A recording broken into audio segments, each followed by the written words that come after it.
third story is the most endearing story for me. And it happened when I was 15 years old.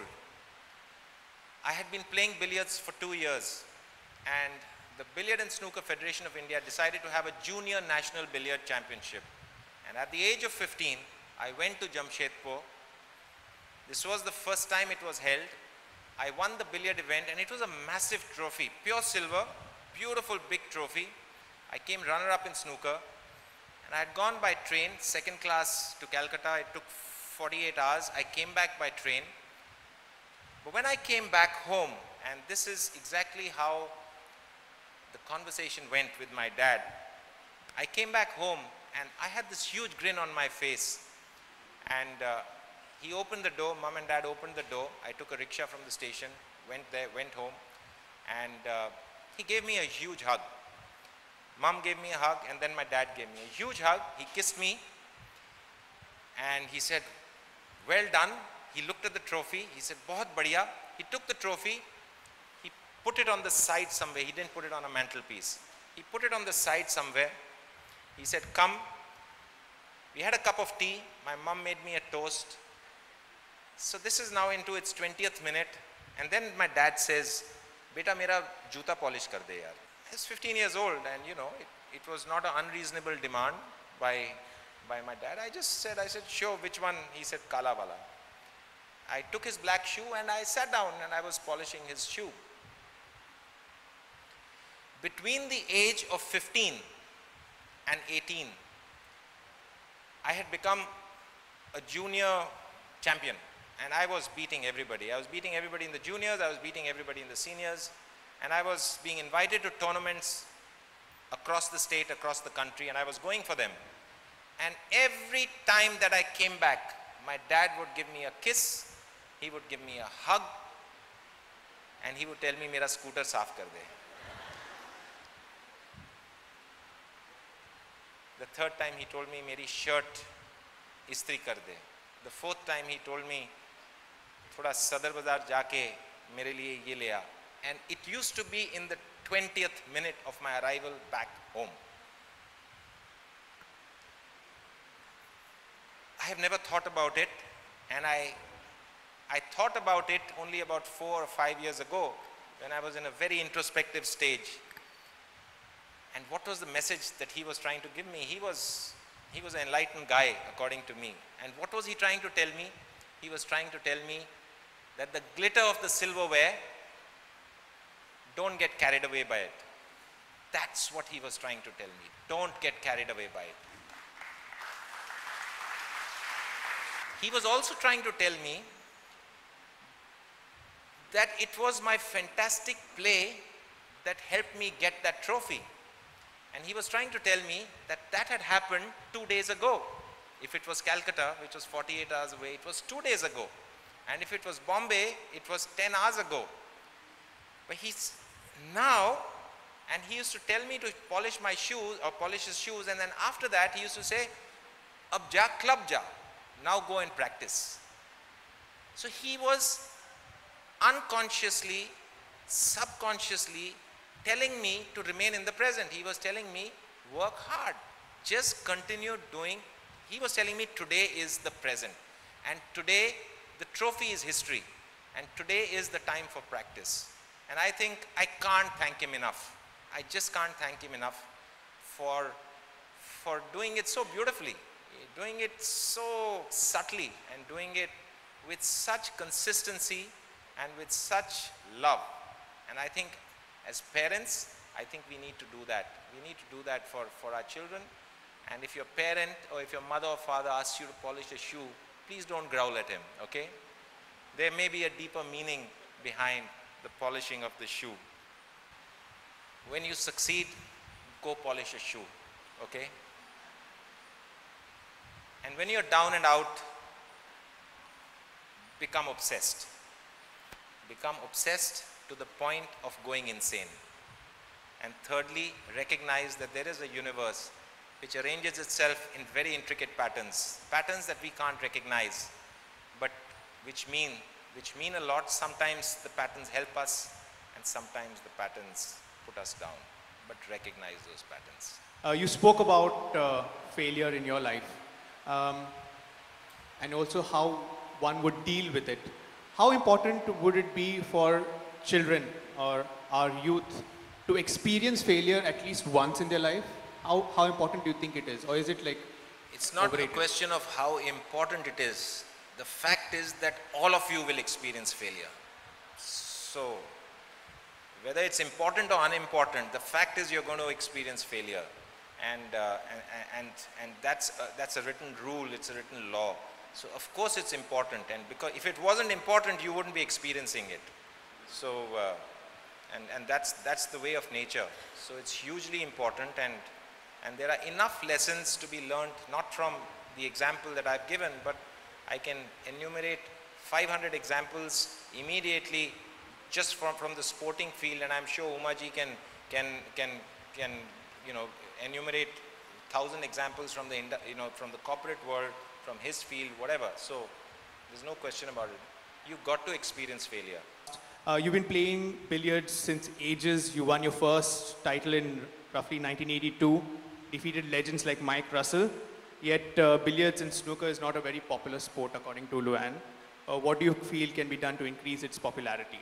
I think there are a couple of questions which deal with this fact that yes, compared to other sports, it is not popular. It's not very visible, if I may say so. So popularity is always a relative term, and I think if we stick to sport, we need to put cricket on the side, because every sport is compared to cricket, and there is no sport in our country which is as popular as cricket. So let's put cricket on the side. But having put cricket on the side, I believe that a sport in India gets popular by the sheer consistency of achievements of the athletes who perform that sport. And whilst it may not be visible or as visible as cricket, but I do believe that the consistency with which India and Indian athletes have brought back world titles to our country in billiards, in tennis, in badminton now, in shooting, you will find that even though shooting is such an unattractive sport to watch, you will find that you will eventually at least cheer. And chess, Vishwanath Anand, I mean, how many of you actually watch a chess game? How many of you? You do? Yeah. But I mean, I'm talking about the general public. It's more the man who wins consistently, because of those achievements of that personality, that a sport gets popular in our country. So, and at the end of the day, popularity is a function of media and society. What they want to become popular will become popular. Okay, so I just got a follow-up. Somebody's asked, how would you recommend to promote sport as a culture then? If it is, forget about the popularity, how would you inculcate sport as a culture, a sporting culture?